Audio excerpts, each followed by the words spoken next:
Bonjour à tous, j'espère que vous avez passé un très bon week-end. Bon oui, il n'a pas fait très beau, mais nous aurons Thierry Polm avec nous sur ce plateau qui annonce dès mercredi des températures qui vont flirter avec les 30 degrés. On va se régaler avec lui, ça sera dans un petit quart d'heure pour la météo habituelle. Avec nous, la vice-présidente de la région Auvergne-Rhône-Alpes, Émilie Bonivard, bonjour. Bonjour. Bon, le nom va décider jeudi, c'est ça Tout à fait. Bon, on va parler de tout ça évidemment, cette région, énorme région, presque un pays qui nous représente.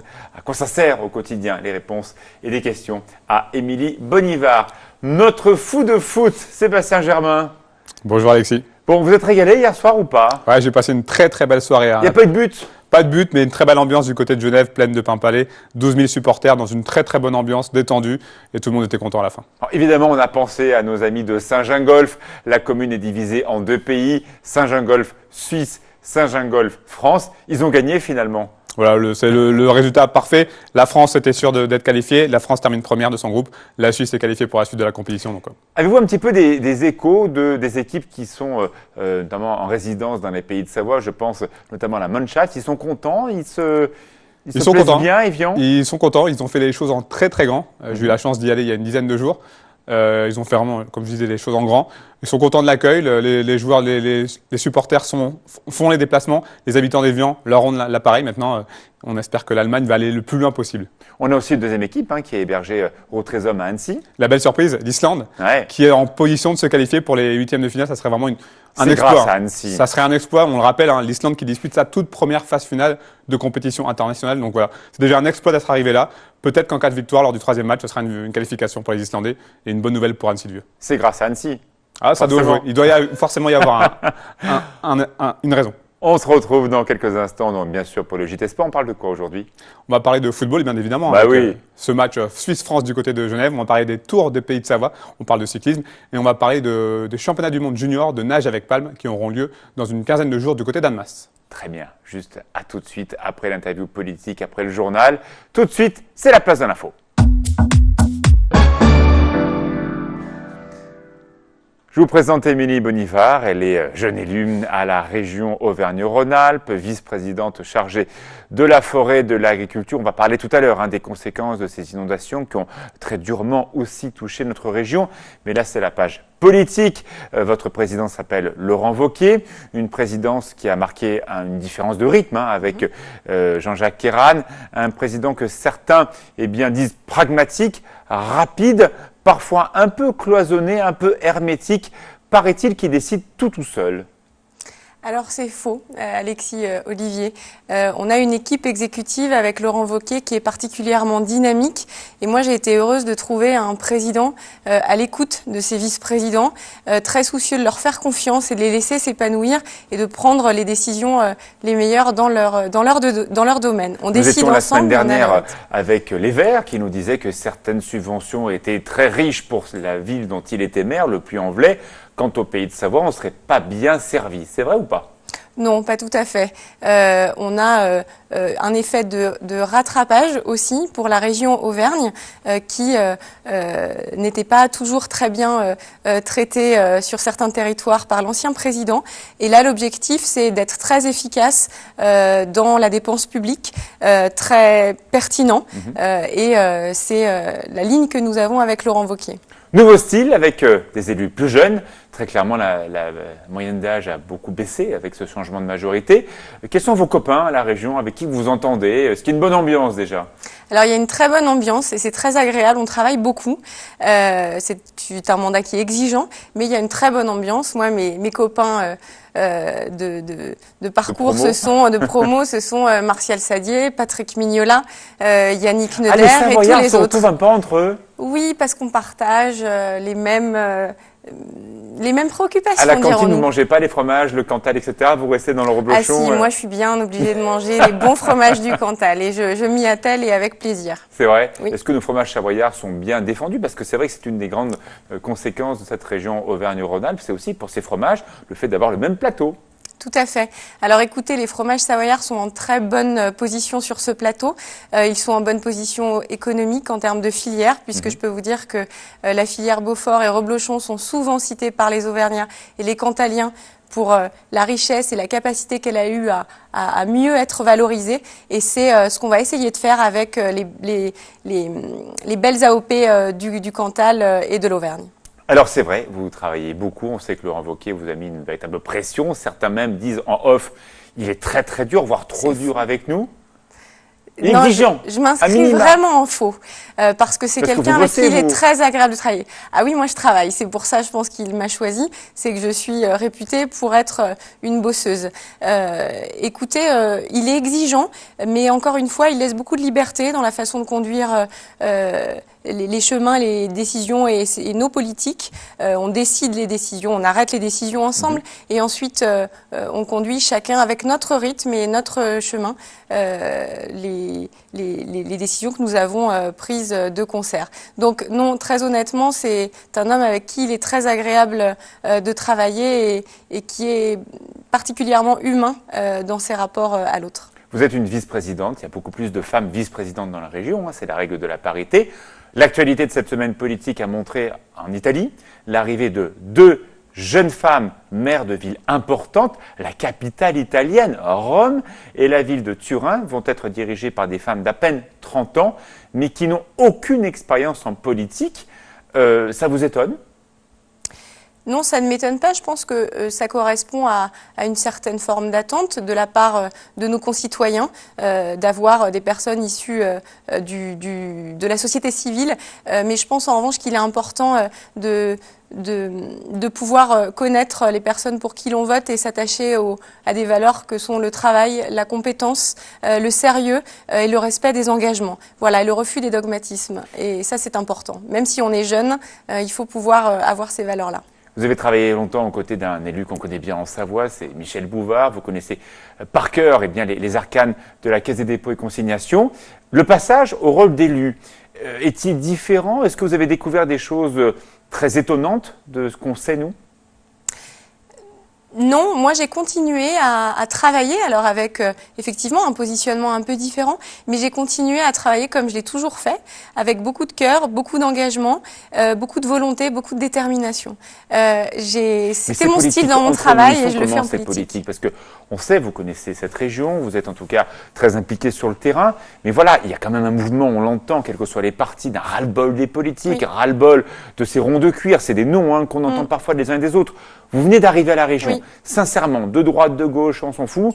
Est-ce que ces politiques sont si catastrophiques que ça, quelle que soit la tendance? Non, et je pense que vous avez, comme partout, des gens avec des styles et des façons d'être différentes.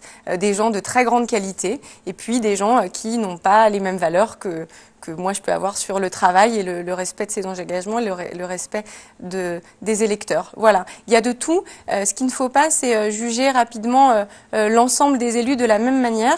Et notre rôle, c'est aussi de faire comprendre à nos électeurs, c'est pour ça que moi je tiens régulièrement des réunions publiques, que voilà, quand on est élu, on met les mains dans le cambouis, on mouille la chemise pour sortir des dossiers. Et c'est ça aussi la réalité. Laurent Wauquiez veut des économies, vous partagez les services entre vous pour avoir moins de collaborateurs et donc moins de frais. Et vous partagez les services d'un homme dont on a beaucoup parlé dans la campagne, qui s'appelle Philippe Meunier, un élu lyonnais que certains ont qualifié de conservateur, rétrograde, voire même homophobe. Vous connaissez donc du coup Philippe Meunier, il est comme ça ou pas du tout ? Personnellement, non, c'est quelqu'un absolument de charmant. Je n'écoute pas toujours ce qu'on dit des gens, ce qui est dit des gens, mais j'essaye de faire en sorte de me faire ma propre opinion. Dans l'exécutif, nous avons toutes les sensibilités. Patrick Mignola, Modem. Rick Fournier, je parle des Savoyards, on est sur TV8, UDI. Juliette Jarry, non encarté. Donc vous n'avez aucun point commun? Non, on a un socle commun qui est une volonté de faire, d'être proche du terrain, d'être efficace, pragmatique, loyal, engagé, dynamique. Voilà, c'est ce qui nous rejoint. Et après, au sein de l'exécutif, effectivement, sur certaines thématiques, nous n'avons pas les mêmes sensibilités, les points de vue sont différents. Vous acceptez la différence, tant que vous partagez les mêmes fromages, tout va bien. Exactement, et je pense qu'il y a un respect individuel, en tout cas entre chacun des membres de l'exécutif, qui fait que voilà, on arrive à se comprendre. Vous restez avec nous tout de suite, la météo. Thierry Polme nous retrouve. Paraît-il que c'est l'été dans 2 jours. Si.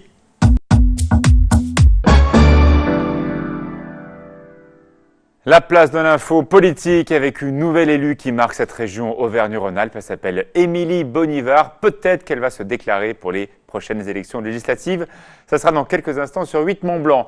Le responsable du temps catastrophique depuis quelques jours s'appelle Thierry Paul. Oui, il Ça paraît. On pas n'arrête pas été de me le terrible dire. ce Hein, week-end, hein.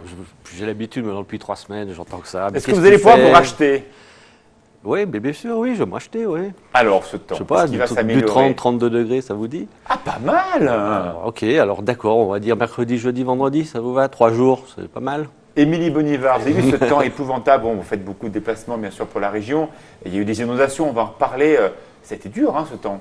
Ah bah, moi, j'ai changé de garde-robe. Hein. Donc Ah oui maintenant, c'est bottes en caoutchouc, kawaii, et voilà, c'est ma tenue quotidienne. Donc j'attends avec impatience de pouvoir ressortir mes choses petits d'été, atouts ben oui, féminins. ben oui, c'est les soldes, là, mercredi, escarpins qui vont et- démarrer. voilà. Alors, Oui. tiens, pour le Avec premier jour des attention. soldes, mercredi, est-ce qu'on va pouvoir s'habiller été? Bien sûr, tongs, shorts, et puis peut-être même pouvoir aller à la plage. Alors se baigner, c'est peut-être pas dit Le encore, lac est hein, le pas lac chaud, n'est pas chaud, encore hein. très très chaud, mais en tout cas il va faire beau.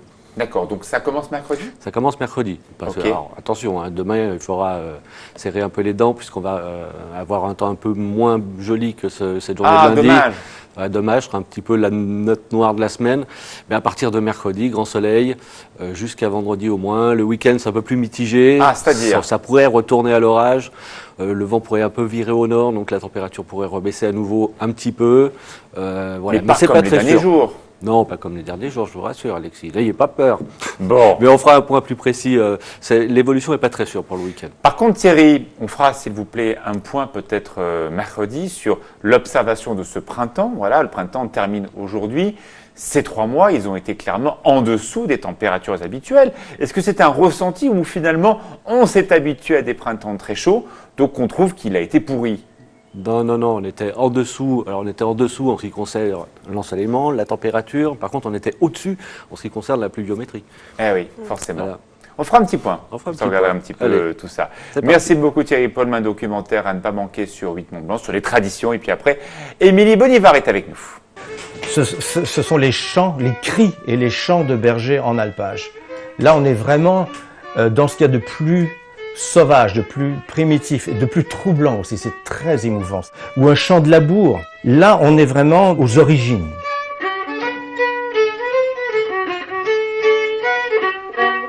La tradition de tout temps, hein, à l'âge d'or de la tradition, quand on vivait dans une société de tradition orale, eh bien, on n'arrêtait pas, on composait des nouveaux morceaux sans arrêt.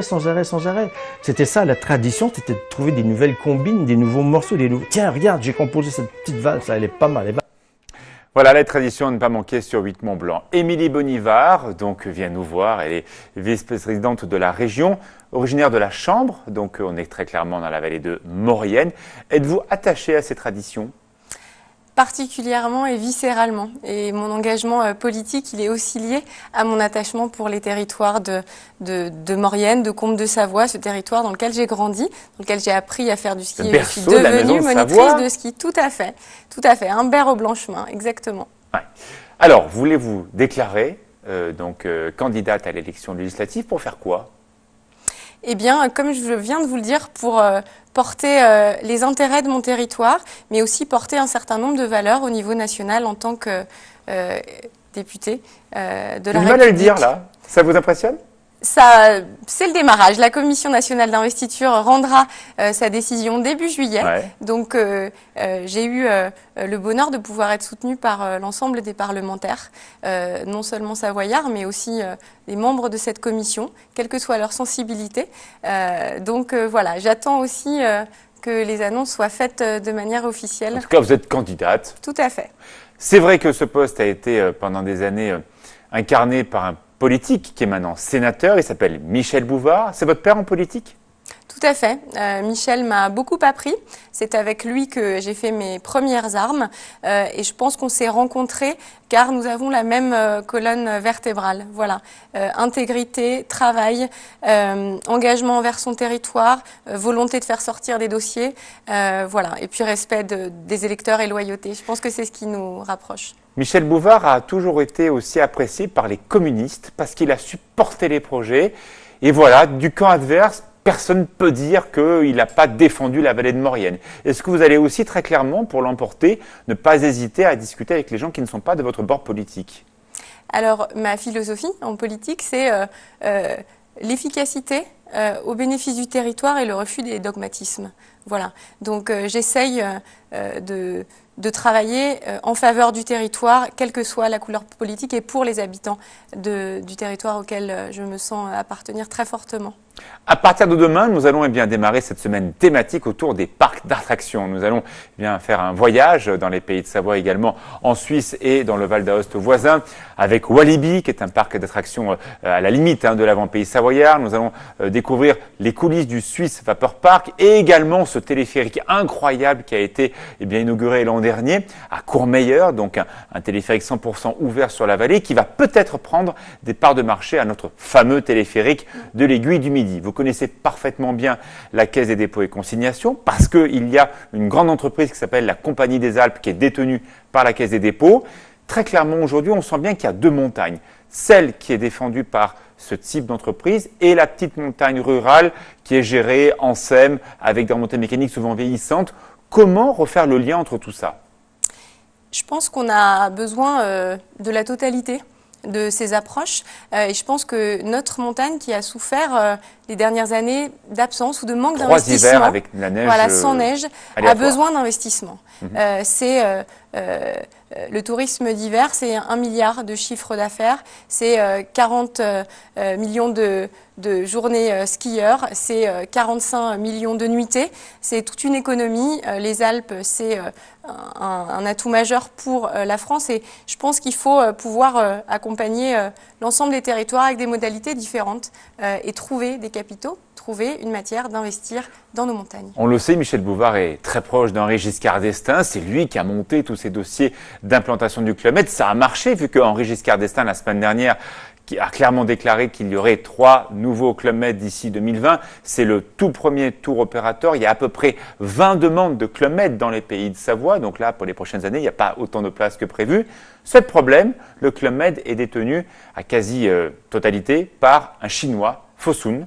C'est une bonne ou une mauvaise nouvelle de voir ces Chinois rentrer sur notre territoire? Je pense que ça rejoint un petit peu ce que je vous ai dit. La question aujourd'hui, c'est est-ce qu'on peut se passer d'investissement sur nos territoires? La question, elle se pose. Elle est claire. Évidemment, on peut avoir une certaine appréhension face à des capitaux chinois qui arrivent sur nos territoires. Moi, la question que je me pose, la question que je me pose, c'est comment on arrive à retrouver de l'investissement sur nos territoires de montagne. Voilà. Dernière question, bien sûr, ce sont ces inondations. Vous dirigez donc la forêt et également l'agriculture. Il y a eu des inondations dans la région Auvergne-Rhône-Alpes. On sait qu'il y a beaucoup d'agriculteurs qui ont été touchés. Vous avez découvert aussi ce monde-là. La montagne et surtout cette campagne des Pays de Savoie souffre-t-elle selon vous?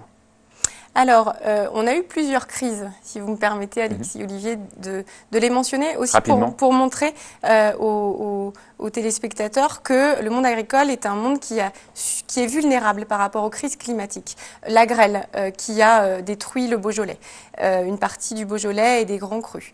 Le gel précoce qui a détruit une partie de la production arboricole qu'on connaît bien dans les Pays de Savoie, en Drôme et en Ardèche. Donc nous, notre objectif, c'est de pouvoir investir, c'est la raison pour laquelle le budget agricole a été augmenté à la région, de pouvoir investir pour protéger nos cultures. L'eau et l'irrigation contre la sécheresse, les protections des vergers contre la grêle, investir aussi dans la recherche et l'innovation, le développement, pour pouvoir au maximum protéger nos productions et de ce fait toutes les filières économiques et commerciales qui vont avec. Merci beaucoup, Émilie Bonivard. Vous êtes vice-présidente de la région Auvergne-Rhône-Alpes. C'est le nom qui va être choisi jeudi, c'est ça? Tout à fait. Il vous plaît ce nom? Oui, il me plaît parce que il évoque la grande richesse de nos territoires, son identité. L'Auvergne, c'est les Puys, c'est Michelin, le Rhône, et les Savoies, c'est Savoie-Mont-Blanc. Et les Savoies, c'est Savoie-Mont-Blanc, c'est les Alpes. On ne peut pas se passer des Alpes dans le nom de la grande région Auvergne-Rhône-Alpes. Merci beaucoup tout de suite Thierry Polme pour cette météo estivale à partir de mercredi. Et après le JT, on retrouvera Fanette de Buisson.